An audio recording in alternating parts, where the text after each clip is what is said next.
el último aliento moderno. La muerte, oh, fue como me la imaginé. No hubo túnel de luz y coro celestial, ni llamas infernales. Solo fue un error, un resbalón del mojado del metro, golpe sordo contra el hormigón, y luego el estruendo ensordecedor de las ruedas. Mi vida, la de Alexander Petrov, analista político, especializado en la Europa del Este del siglo XIX, estaba ante mis ojos, en su lugar, una fría y lógica secuencia de datos: el Tratado de Viena, la estrategia militar de Napoleón, los discursos de Bismarck, la compleja estructura social de Rusia zarista. Era el eco de mi propia obsesión, último suspiro de mi cerebro, antes de que la oscuridad lo reclamara todo. Y luego hubo luz, pero no era la luz fluorescente de una sala de hospital. Era una luz cálida tamizada por dos, el de terciopelo y griega dolor. Un dolor agudo y compresivo, como si me estrujaran. Intenté gritar, pero solo salió un llanto débil y lastimé. Mi zar es un varón, un heredero fuerte.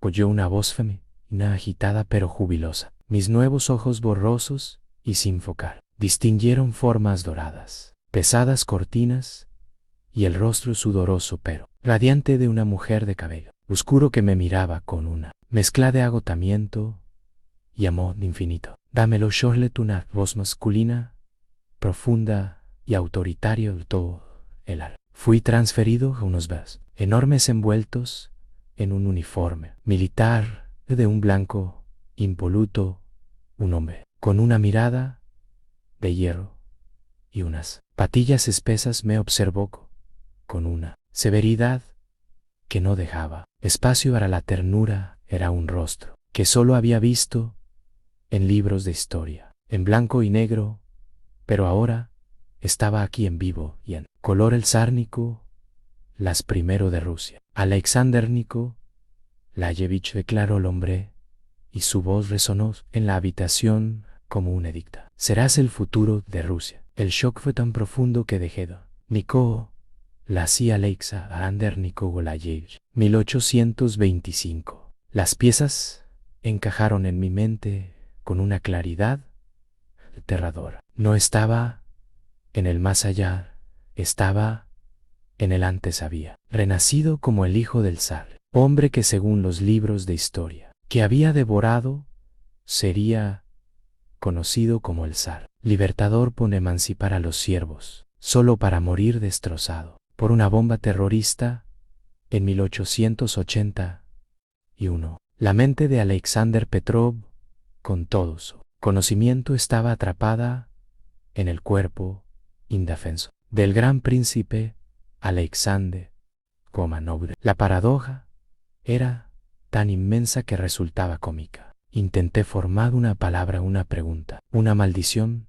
con mi aparato fonético infantil solo emitió un gorgoteo. Una de las damas de compañía rió suavemente. Miren, ya intenta hablar con su padre el zar.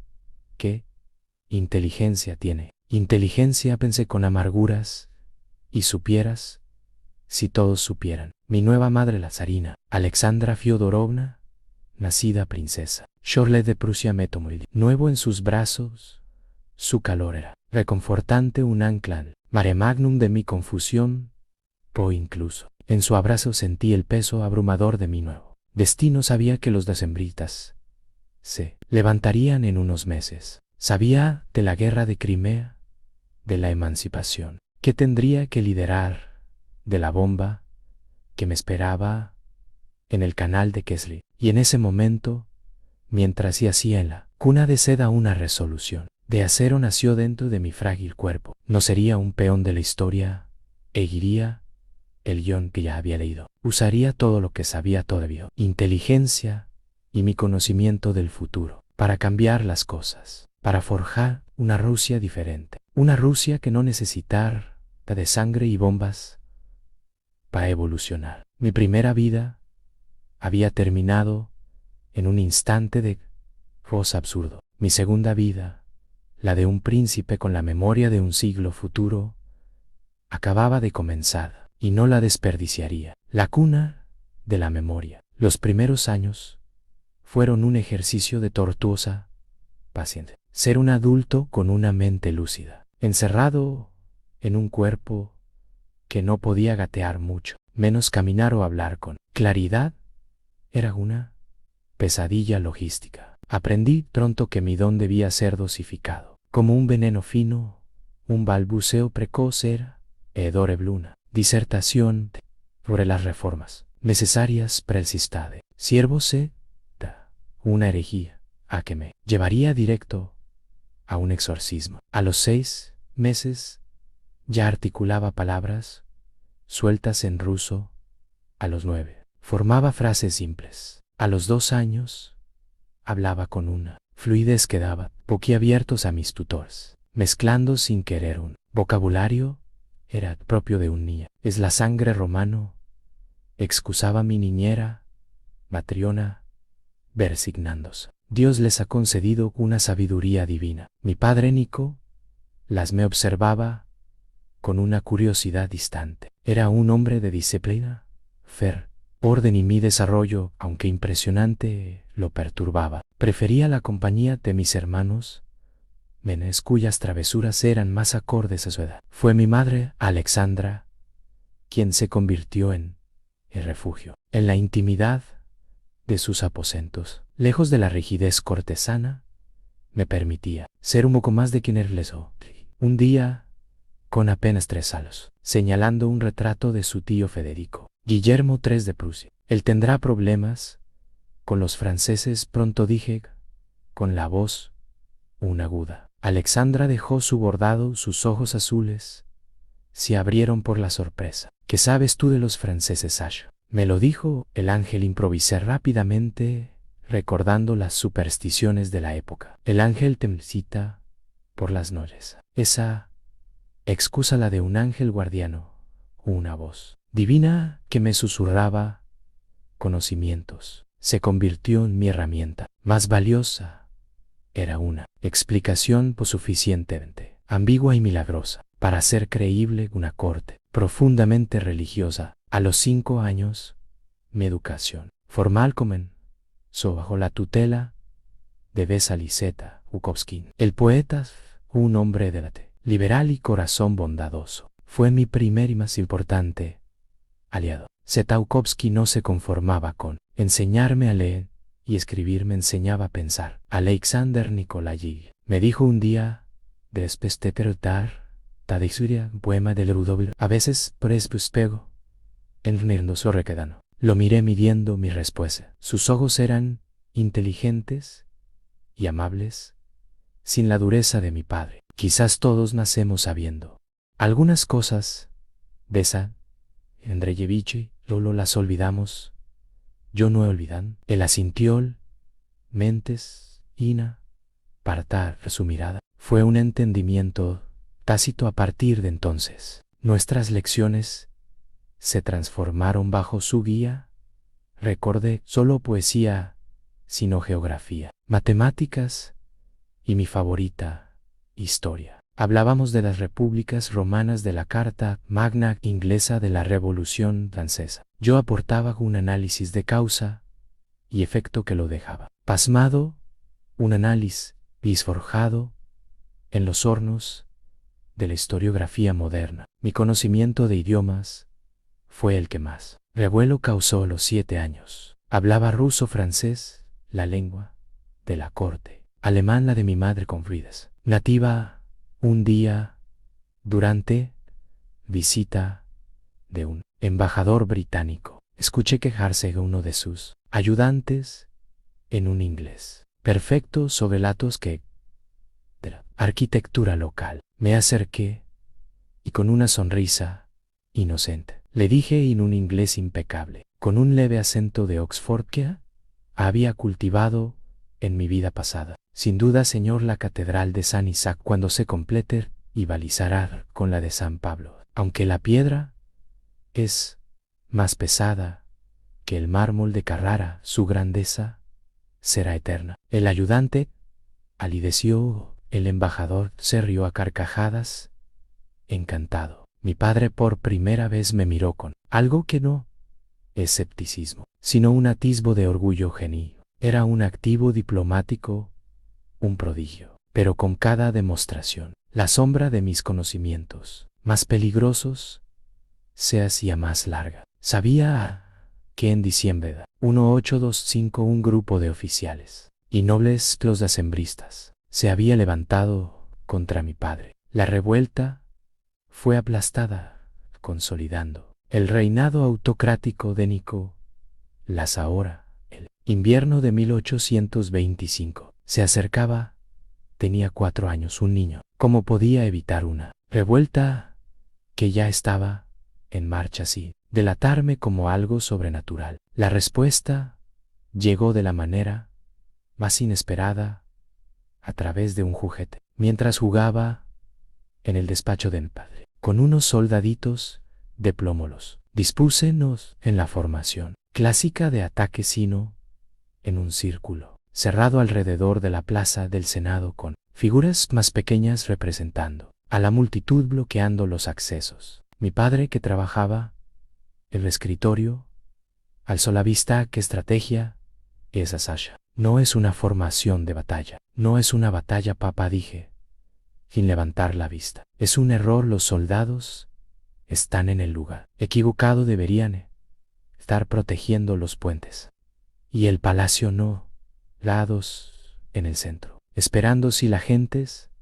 enfada y va allí un día de mucho frío, los soldados en el centro no podrán moverse. Sería un lío muy grande. Nicolás se quedó en silencio, se acercó y observó el despliegue de los soldaditos. Su rostro era una máscara impasible, pero sus ojos recorrían la escena con intensidad. La estrategia que había descrita de forma inocente era exactamente la debilidad táctica que los decembristas explotarían. ¿Quién te habló de gente enfadada en la plaza?, preguntó su voz baja. El ángel, respondí mirándolo directo. Dijo que el frío endurece los corazones y afila las espadas, pero un general listo cierra las puertas antes de que llegue la tormenta. No dije nada más. Me puse a jugar de nuevo, pero sentí su mirada clavada en mi nuca durante un largo rato. Días después, Nicolás, y de forma inusual, revisó personalmente los planes de seguridad para San Petersburgo. Reorganizó las guarniciones, selló los accesos clave a la plaza del Senado y aumentó la vigilancia sobre los regimientos considerados problemáticos. El 26 de diciembre de 1825, cuando los decembristas se congregaron en la plaza, se encontraron no con un vacío táctico, sino con una barrera de impenetrable de tropas leales y artillería posicionada en los lugares que yo con mis soldaditos había señalado como errores. La revuelta fue sofocada de manera aún más rápida y contundente de lo que había sido en la historia que yo recordaba. No hubo baño de sangre prolongado. Fue una demostración de fuerza absoluta. Esa noche mi lento en mi habitación mientras dormía. No dijo una palabra. Solo sé que, junto a mi cama, observándome, sentí el peso y presencia, una gratitud, confusión y un profundo temor. Al salir susurró a sus adentros unas palabras que el viento arrastró por el pasillo, pero que mis agudizados oídos, otro de los dones de mi lento envejecimiento, captaron con claridad. Que eres hijo mío, un ángel o algo más. Sonreí en la oscuridad. No era un ángel, era un hombre del futuro, atrapado en el pasado. Rusia acababa de ganar mi primera partida contra el destino. La partida por el trono y por el alma de un imperio que había hecho más que comenzar. La represión de la revuelta decembrista, más eficiente y menos sangrienta de lo que la historia original registraba, consolidó el poder de mi padre con una ferocidad elevada. Nicolás I, el gendarme de Europa, veía ahora conspiraciones en cada sombra, y la sombra más larga inesperadamente la que proyectaba su propio hijo de 4 años. Mi sugerencia, los soldaditos, había sido un riesgo calculado, pero las consecuencias eran una niebla impredecible. El zar ya no me miraba con la mera curiosidad distante de antes. Ahora su mirada era escrutadora, analítica, como si intentara descifrar un códice oculto tras mis ojos de niño. Fui apartado útilmente en la esfera íntima de ILFM. Mis lecciones con Zetaukowski continuaron, pero ahora siempre había un tercero en la sala, un oficial, guardia imperial, silencioso, como un mueble pero con los oídos afilados. El conde Orlov, mi nuevo tutor militar, era la personificación a lealtad, a crítica al zar, un hombre de bigote espeso y sonrisa escasa cuyo único conocimiento de la historia se limitaba a las órdenes del día. La disciplina, Alteza, es la columna vertebral del imperio. Martillaba durante nuestras interminables sesiones de instrucción marcial. El pensamiento individual, la grieta por donde se cuela la traición. Yo asentía con grave seriedad mientras internamente catalogaba sus ideas como el perfecto manual para estancamiento, pero aprendía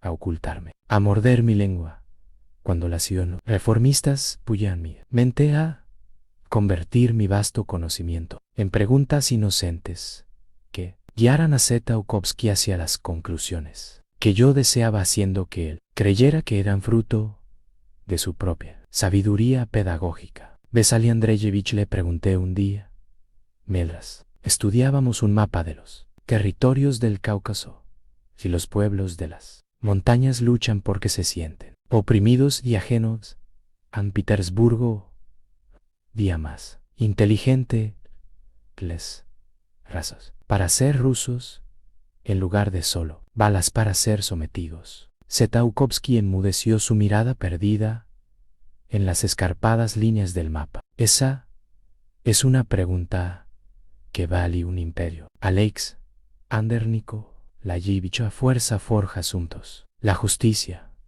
ciudadanos, fue una semilla, una pequeña casi invisible grieta en el muro de granito del pensamiento de la corte. Yo no podía levantar un ejército o promulgar un edicto, empero podía plantar semillas. Mi cuerpo, sin embargo, era otra prisión. A los 8 años ya podía derrotar a chicos de 12 streamers. Mi coordinación y mi velocidad de reacción, afinadas por mi mente adulta y mi fisiología mejorada, eran excepcionales, pero era un secreto que guardaba celosamente durante los ejercicios públicos.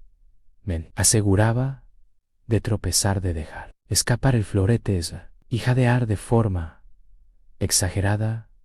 Interpretaba el papel del príncipe prometedor, pero no del prodigio sobrenatural. La verdadera batalla se libraba en silencio en los pasillos del Palacio de Invierno. Aprendía a identificar el susurro de la seda de una dama intrigante, el crujido específico de la bota de un mensajero, glolorar, miedo disfrazado de perfume barata. Mi conocimiento de la psicología humana, otra herencia de mi vida pasada, era mi arma más afilada. Descubrí, por ejemplo, que las camareras de mi madre escuchaba en las huertas y vendía chismes a un oficial otrego. En lugar de delatarle, un día me tropecé con ella derramando un frasco de tinta sobre el vestido que pretendía llevar para un encuentro secreto.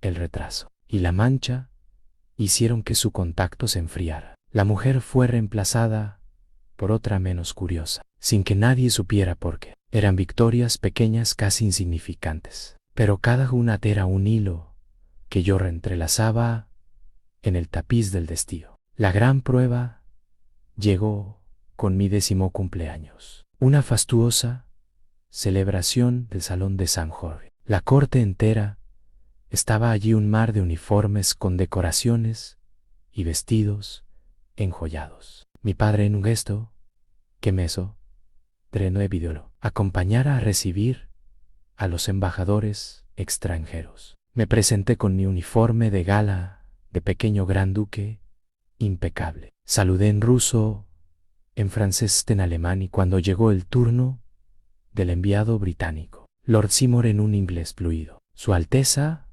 Real habla un inglés magnífico, comentó Lord Seymour impresionado. El mundo es un libro. Seymour, respondí con una sonrisa cortés que había practicado frente al espejo, y aquellos que no viajan leen solo una página. Por ahora, debo contentarme con leer las páginas que otros me traen. Fue una respuesta calculada, humilde, reveladora de una mente cultivada. Lord Seymour se rió encantado. Mi padre puso una mano firme y era un gesto de actuación de propiedad. Yo era su creación, su logro. Pero en la multitud vi otras miradas. La del conde Orlov, fría, palador. La de mi tío, el gran duque, mi gente, de una envidia apenas disimulada. Y la de un hombre joven de rostro pálido y intenso que me observaba desde un rincón con una fascinación que rayaba en lo obsesivo. Lo reconocí por los retratos. Era Piotr Chadaev, el filósofo,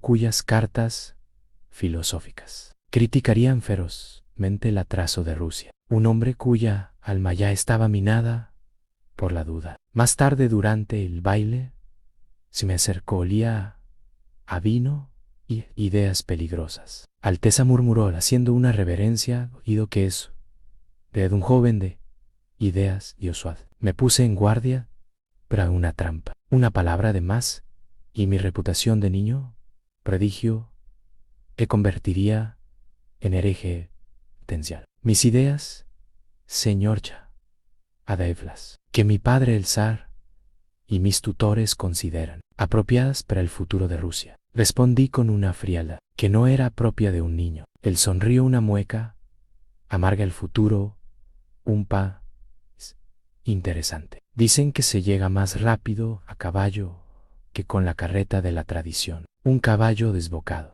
puede arrojar a su jinete a un precipicio que, manteniendo la sonrisa cortés, la prudencia, la rienda que evita del despeño. Chada, que palideció ligeramente, había entendido la advertencia. Se inclinó de nuevo y se retiró, mezclándose con la multitud. Mi corazón latía con fuerza. Aquel había sido un intercambio de adultos, un duelo de ideas librado con el lenguaje codificado de la corte y griega. Yo había ganado. Esa noche, aposentos, me derrumbé la fachada.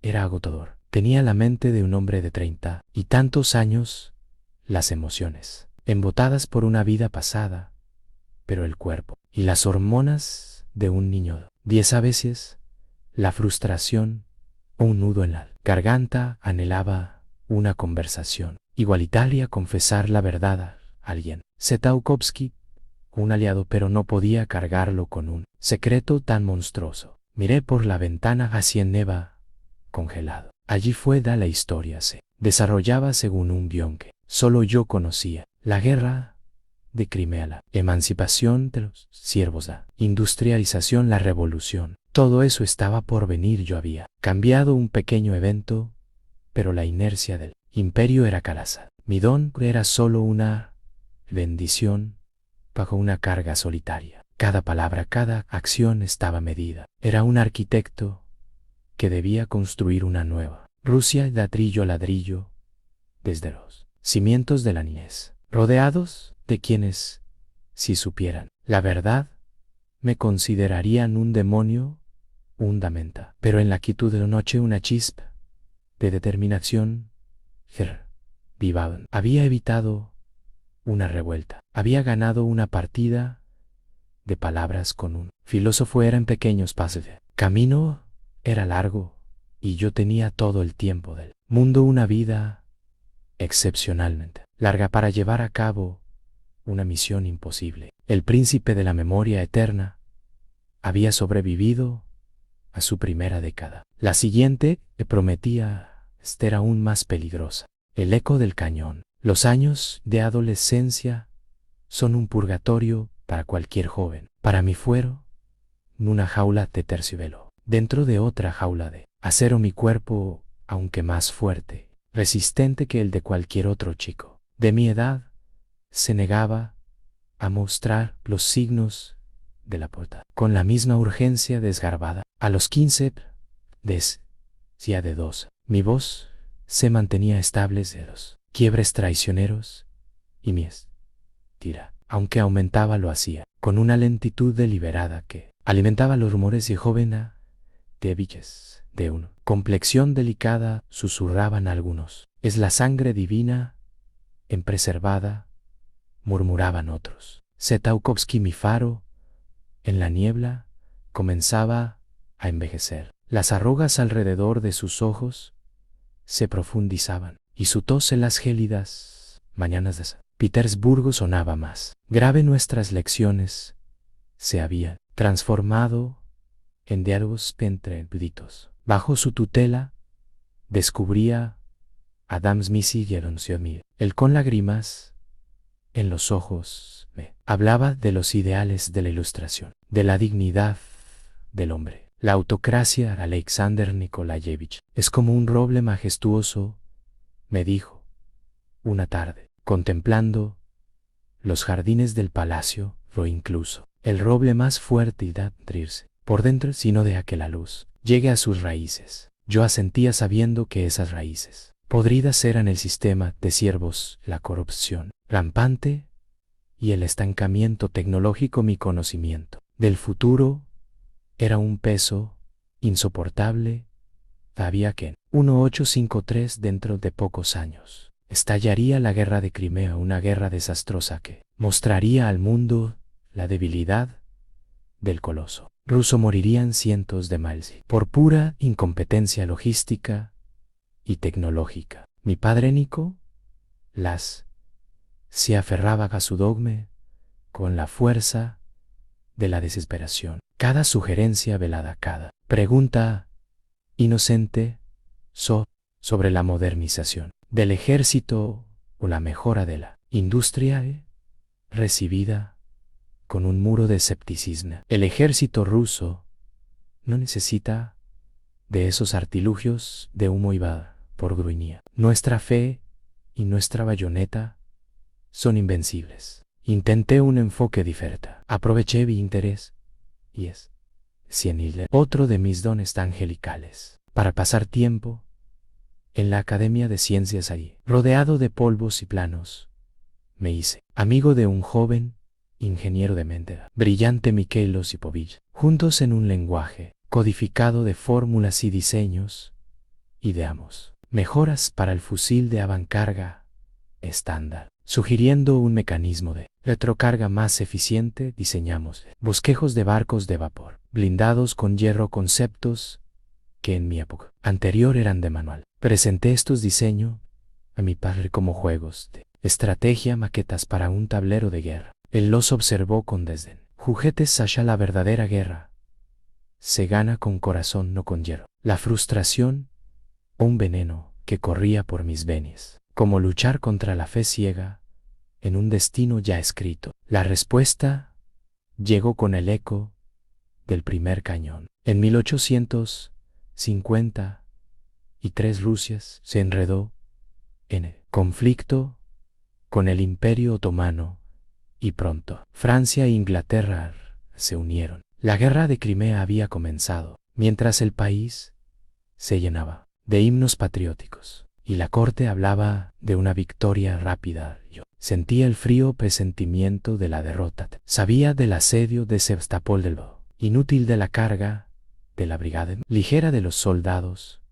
muriendo de cólera y gangrena porque el sistema de suministros era medieval. Mi oportunidad surgió ante una cena de el ministro de guerra, un anciano mariscal, adornado con medallas, brindaba por la inminente caída de Constantinopla no pude contenerme. Disculpe su excelencia, dije mi voz clara, cortando la euforia. Pero nuestros mapas de la costa del Mar Negro están actualizados con las posiciones de la flota anglo-francesa. He leído que sus barcos de vapor son muchos más maniobrables que nuestras velas. Un silencio incómodo cayó sobre la mesa. Todos miraron al ministro cuyos rostros sonrojó. El valor cosaco Alteza hundirá cualquier barco de hierro. Rugió bebiendo su vodka de un trago. Sin duda, asentí con falsa humildad. Pero si el valor pudiera navegar,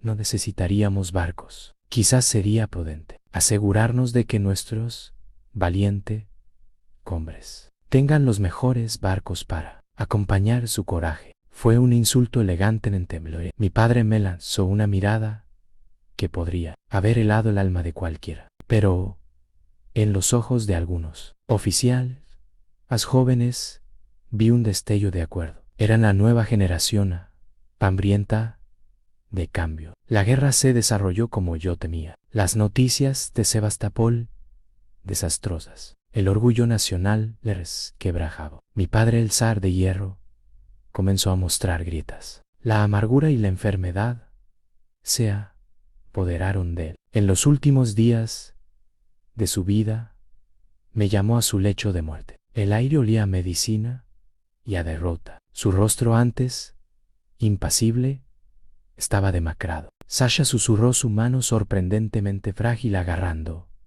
la mía. Tú siempre viste sombras donde los demás ve, pienso. Esa revuelta a los decembristas, los barcos de hielo. Tosió un sonido profundo y doloroso.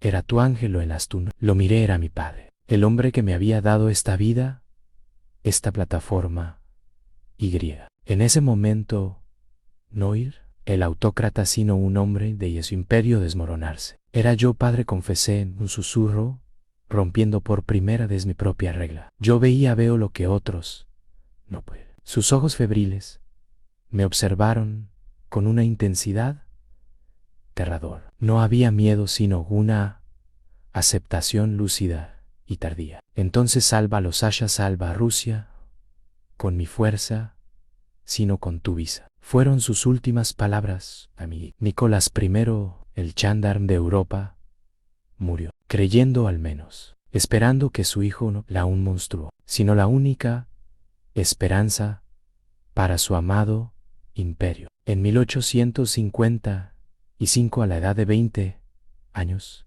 que aparentaban ser 15, Alexander Nikolaevich Romanov se convirtió en Alejandro II. La carga de la gila bicéfala cayó sobre mis hombros.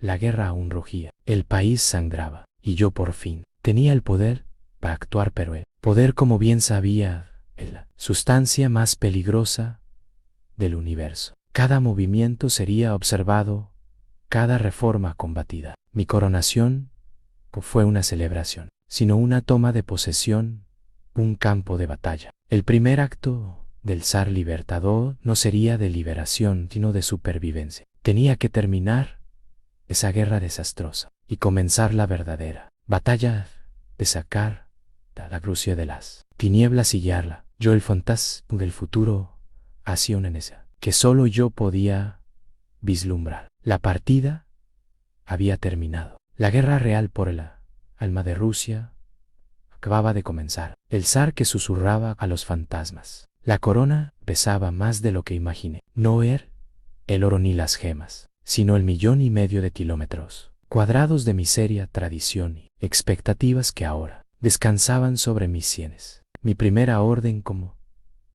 Alejandro II fue convocar a un consejo de guerra. El aire en la sala del trono era espeso, cargado de humo de pipa y derrota. Los ancianos mariscales, curtidos en las guerras napoleónicas, proponían enviar más hombres al matadero de Sebastopol. La carne rusa es más numerosa que su acero. Majestad, argumentó uno golpeando el mapa con un dedo nudoso. Los miré a estos leones que se habían convertido en muebles polvorientos. Mi voz, aunque joven, sonó con una autoridad que no admitía réplica. Una autoridad forjada en 2 vidas. La carne rusa es el recurso más valioso del imperio, dije, y el silencio fue instantáneo. Y no se malgasta en cargas de caballería contra cañones de ánima rayada. La guerra ha terminado. El estupor fue absoluto. Terminar una guerra sin victoria, ca una herejía para ellos. Pero majestad del honor. El honor cortés, gobernar, dar el bien del pueblo, no morir por la vanidad de unos pocos. Iniciaremos negociaciones de paz inmediata.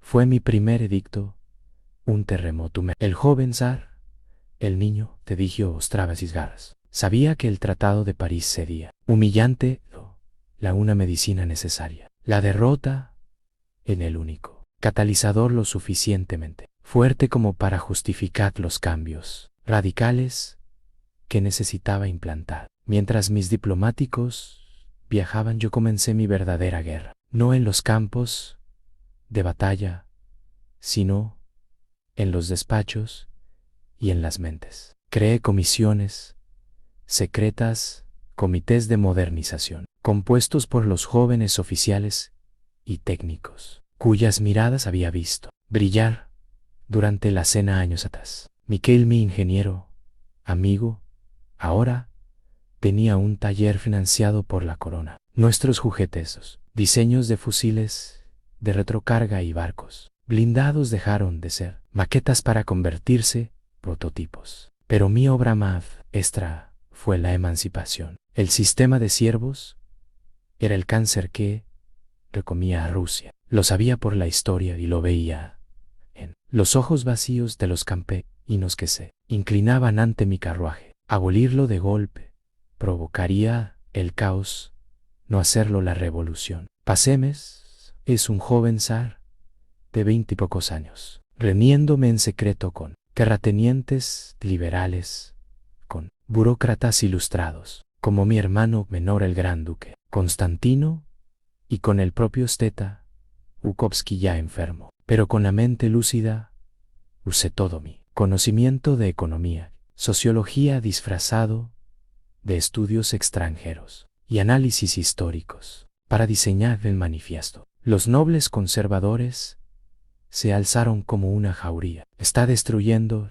los cimientos. Majestad gritaba en el consejo. Sin los siervos, ¿quién lajará la tierra? Hombres libres, respondí con calma. Hombres que paguen impuestos, que compren bienes, que luchen por un país que les pertenezca. Un siervo solo defiende la tierra de su amo. Un hombre libre defiende patria. Fue una batalla épica de persuasión, de sobornos velados, de promesas y amenazas. Mi conocimiento de sus secretos acumulado durante años de escuchar en silencio fue mi arma más preciada al conde. Quinto le recordé su deuda de juego. En París al príncipe Y le sugerí que su apoyo sería recompensado con un lucrativo contrato para el nuevo ferrocarril. Finalmente, en 3 de marzo de 1860, y uno firme el manifiesto de emancipación. 23 millones de siervos seranides. No fue perfecto.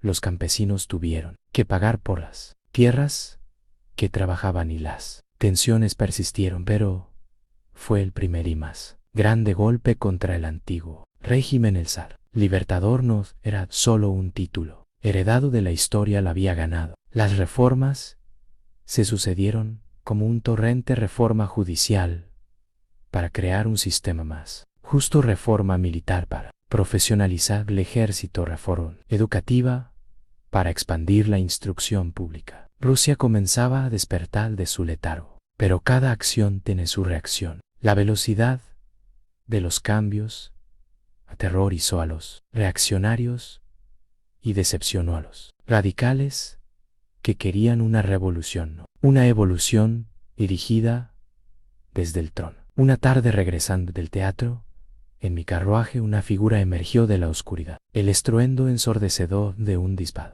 La ventana a mi lado estalló en 1000 pedazos. La bala pasó a centímetros de mi cabeza. Mi guarda espaldas reaccionó derribando al pistolero. Mi corazón latía con una calma aterradora. No era pánico, sino una familiaridad sombría. Lo había leído, lo había esperado. El primer intento de regicidio. El asesino, un joven estudiante radical, gritó antes de ser apresado. No eres un libertapontes, el carcelero de Rusia bajo el zar. Me bajé del carruaje rodeado de guardias aterrorizados. Miré al joven a sus ojos, llenos de un odio puro, ideológico. No dije nada, pero en mi mente una voz susurró. La bomba en el canal de Kesserin se acerca. La emancipación había comprado mi seguridad, la había erosionado. Había creado un nuevo mundo donde las ideas, una vez liberadas, podían volverse contra su creador. Esa noche en el silencio contemplé el agujero de bala en el cristal de la ventana. No era solo un atentado contra mi vida, era un mensaje del futuro que yo intentaba cambiar, un recordatorio de que el camino que había elegido estaba minado, no solo por los conservadores que se aferraban al pasado, sino por los revolucionarios que anhelaban un futuro que yo con todo mi conocimiento sabía que conducía a un abismo de sangre y tiranía aún mayor. Alejandro II, el zar que hablaba con los fantasmas del futuro, acababa de recibir su primer saludo directo del destino que jurado evitar. La partida ya había vuelto mortal, y yo con mi envejecimiento lento tenía por delante una larga vida de peligros, una eternidad bailando sobre la cuerda floja de la historia, la sombra del progreso y el eco de la bomba. La bala que erró por centímetros no solo perforó el cristal de mi carruaje, perforó la frágil burbuja de invencibilidad que, a pesar de mi conocimiento, había comenzado a formarse alrededor. La emancipación, las reformas, la modernización eran gigantescos logros, pero habían creado un monstruo de es la expectativa. Los campesinos, ahora libres, se ahogaban en las deudas por las tierras. Los nobles, despojados de su fuerza laboral gratuita, me odiaban con ferocidad, y los intelectuales radicales, nutridos por las mismas universidades que yo había expandido, veían mis reformas como migajas insuficientes, querían el banquete completo y lo querían ya. Mi vida se convirtió en asedio perpetuo. El palacio de invierno se fortificó. Mis paseos se redujeron cada rostro. En la multitud era una potencial amenaza. El peso de la corona se volvió físico, un yugo de desconfianza. Mi memoria del futuro, que había sido mi brújula, se convirtió en una espada de Damocles.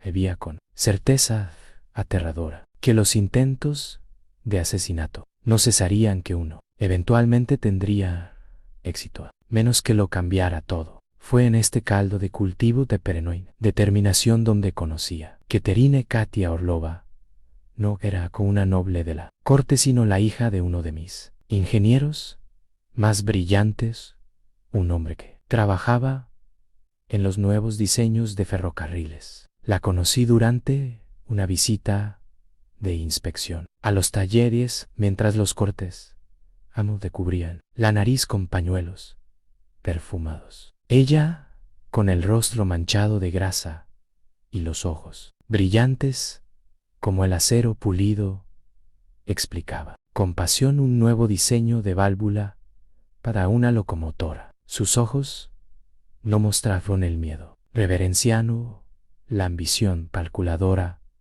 a la que estaba acostumbrado, solo mostraron inteligencia y desafío tranquilo.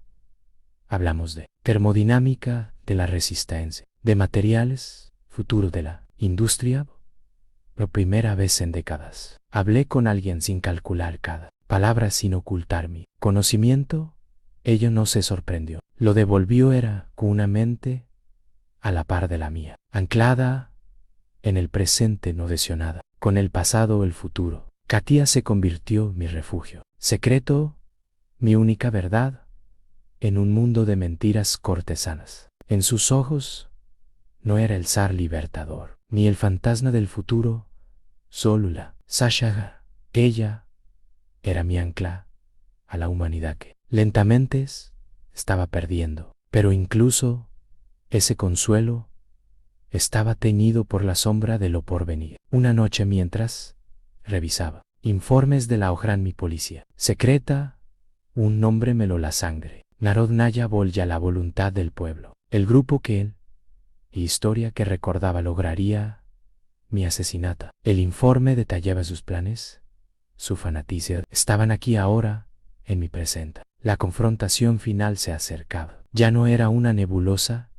amenaza futura, era una organización tangible con rostros y nombres. Mi conocimiento se volvió una carga agonizante. Saber la fecha aproximada, el lugar, el método y sentirme cada vez más impotente para evitarlo, atrapado en la red de protocolos, tradiciones y amenazas inmediatas que yo mismo había ayudado a tejer. En 1880, la Narodnaya Volya demostró su determinación. Volaron un ala del Palacio de Invierno, dando a decenas de guardias. Yo estaba en una habitación diferente. El azar o el destino me había salvado, pero el mensaje claro: no estaban cazando a un hombre, estaban atacando a una institución, y yo era su símbolo. Katia, pálida pero serena, me encontró contemplando los escombros desde mi ventana. Se están acercando, Sasha susurró. Lo sé, respondí, mi voz un eco vacío. Lo he sabido siempre. Ella no preguntó cómo, solo tomó mi mano. Su contacto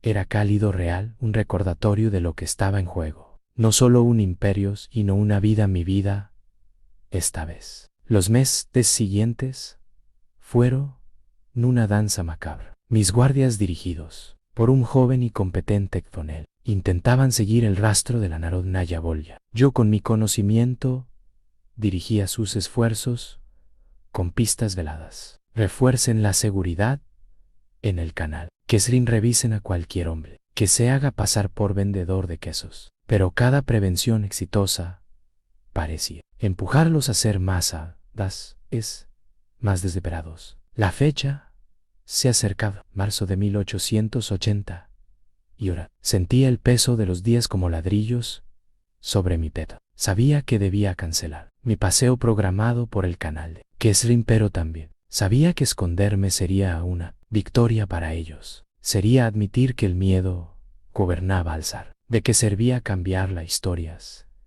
Y al final, el terror me obligaba a actuar como una víctima. La mañana del 13 de marzo de 1880, yo no me vestí con mi uniforme. Katia me miró, sus ojos llenos de un pánico silencioso. No vayas, Sasa, por una vez, desde el san, sé un hombre. La vez es su sabor hasta el miedo. Precisamente por ser un hombre debo ir, dije, un hombre y te esconde de su pueblo. Era una bravata, una estupidez quizás, pero era mi elección. La primera elección, completamente mía, no dictada por el conocimiento del futuro, sino por la voluntad de enfrentarlo. El carruaje avanzó lentamente por el malecón. La multitud se golpaba, algunos vitoreaban, otros guardaban silencio. Mis ojos escudriñaban cada rostro, cada bulte. Vi a un joven con un paquete silvestroso. Ordené al cochero que se desviara. La primera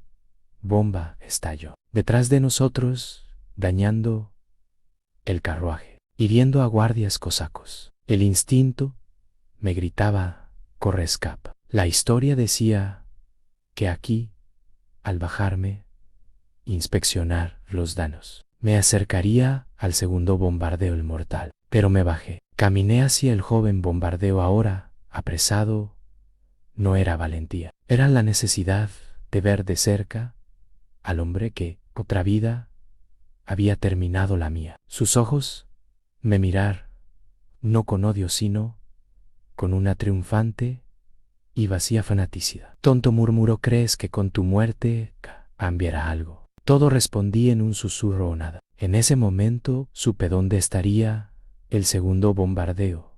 Noté Hombre con el paquete da otro más atrás, esperando mi momento de falsa seguridad. Mi memoria me daba un último segundo de ventaja. Giré sobre mis tales. Mis ojos se encontraron con los de un hombre joven de rostro pálido que sacaba algo de su abrigo. Nuestras miradas se cruzaron. En sus ojos vi la sorpresa de ser descubierto. Abajo grité empujando al coronel que estaba a mi lado. El mundo estalló en fuego, dolor y un sonido que lo apagó todo. Una metralla caliente atravesó el pecho, otra la pierna. Caí al suelo, nevado, la fría blancura mezclándose con el calor de mi sangre. No era el impacto limpio de la historia, da una muerte instantánea. Era un caos de dolor, gritos y el sabor metálico de la muerte. A mi alrededor el mundo se desvanecía. Vio rostros aterrorizados del cielo gris de San Petersburgo. No había ángeles ni túneles, solo el eco de la bomba y el silencio que la seguía. Lo había cambiado, o este dolor era solo el preludio de la misma oscuridad final. La respuesta se perdió en nieve teñida de rojo. El príncipe de la memoria eterna había jugado su última carta contra el destino. Y ahora el destino mostraba su mano, el zar de nieve y sangre. La conciencia regresó. Trompicones entre jirones de dolor agudo y el sabor del opio administrado por los médicos. No estaba muerto. La bomba había destrozado mi carruaje. Había matado y herido a una veintena de personas a mi alrededor, pero a mí solo me había alcanzado la metralla. Heridas graves, una pierna casi detrás a las castillas, fracturadas, pérdidas fastiva de sangre, pero estaba vivo. El primer rostro que vi con claridad fue el de Katia, pálida como la nieve. Exterior, sus ojos enrojecidos pero secos. Tomó mi mano con una fuerza feroz. Te dije que no fueras idiota, susurró su voz quebrada por una mezcla de furia y alivio. No pude responder. El dolor, aún bestia que mordía mis entrañas, pero por encima del dolor físico, una tormenta mayor rugía en mi mente. Había fallado a pesar de todo mi conocimiento de mi ventaja. Casi me matan. La historia se había desviado, pero no lo suficiente. El destino, como un río embravecido, encontraba nuevos cosis para llegar al mismo mar de sangre. Durante semanas postrado en la cama, fui un espectro de mí misma. Los informes llegaban, los terroristas capturados, que sus últimas palabras no fueron de arrepentimiento sino de advertencia. La próxima vez no fallaremos, había gritado uno antes de la horca.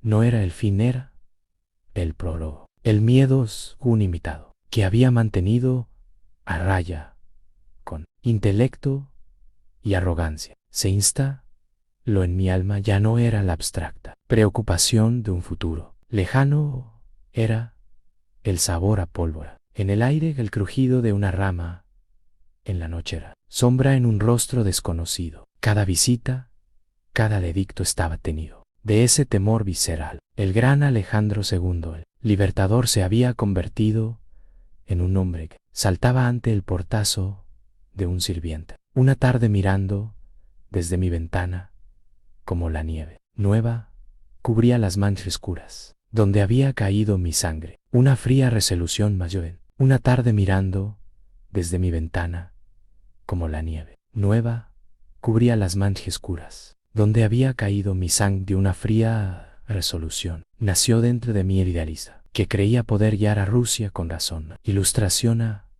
había muerto en aquella explosión, que Aba era un sobreviviente, un sobreviviente hace lo que sea necesario para sobrevivir. La sangre roja en la nieve blanca no era solo una imagen, una profecía. Si Rusia quería beber de mi sangre, yo haría que se ahogara en la de sus enemigos. Mi primera orden desde mi lecho de convaleciente fue disolver los comités de reforma liberal. La segunda, fortalecer a la OJRAN, dándoles poderes absolutos de arresto, vigilancia y exilio. El zar libertad se estaba transformando en el zar de hierro, una versión más fría y calculadora que mi propio padre. Katia lo vio de inmediato. Están ganando, Sasha me dijo, su voz temblorosa. Sin disparar otra bala, te están convirtiendo